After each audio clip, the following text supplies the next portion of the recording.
ডাকসুর প্রসঙ্গ শুরু থেকে সিদ্ধান্তহীনতায় থাকলেও শেষ পর্যন্ত ঢাকা বিশ্ববিদ্যালয় কেন্দ্রীয় ছাত্র সংসদ ডাকসুর ভিপি হিসেবে দায়িত্ব নিচ্ছেন নুরুল হক নূর। এর মধ্যে ডাকসু ভবনে অফিস কক্ষ বুঝে পেতে কোষাধ্যক্ষকে চিঠি দিয়েছেন তিনি। নূরের এই সিদ্ধান্তকে স্বাগত জানিয়েছে ডাকসুর নির্বাচিতদের মধ্যে সংখ্যাগরিষ্ঠ ছাত্রলীগও। শামীমা সুলতানা বিস্তারিত জানাবেন। প্রায় ৩ দশক পরে ডাকসু নির্বাচনের রুদ্ধদুয়ার খুলেছে ঠিকই, কিন্তু নির্বাচিতরা সবাই দায়িত্ব নেবেন কিনা সেটা নিয়ে ধোঁয়াশা কাটছিল না। নির্বাচনের দিন থেকেই ফলাফল বর্জন করে আলাদা আলাদা আন্দোলনে নামে ৬টি প্যানেল। দায়িত্ব নেয়ার বিষয়টি শিক্ষার্থীদের চাওয়া পাওয়ার উপর ছেড়ে দিয়েছিলেন নবনির্বাচিত ভিপিও।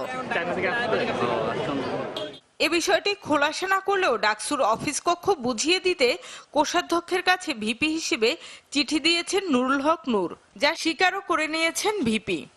যেহেতু একটা ফলাফল এর মাধ্যমে বর্তমানে একটা আছে, যাই হোক ডাকসুতে আছে, সেখানে আমাকে ভিপি হিসেবে আসছি, যেহেতু সেই জায়গা থেকে আমি একটা সাইন দিয়েছি যে তার জন্য যে রুমগুলো সংস্কার করার জন্য।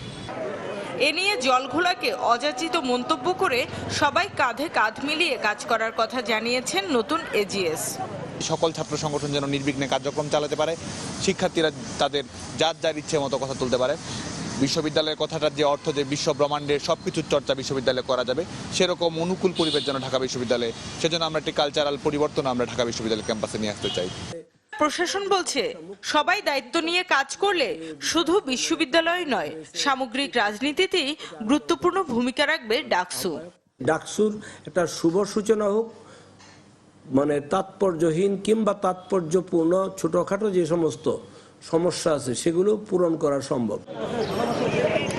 নির্বাচিতদের সবার দায়িত্ব নেয়াকে সাধুবাদ জানিয়েছেন ভোটাররাও। শামীমা সুলতানা, চ্যানেল 24, ঢাকা।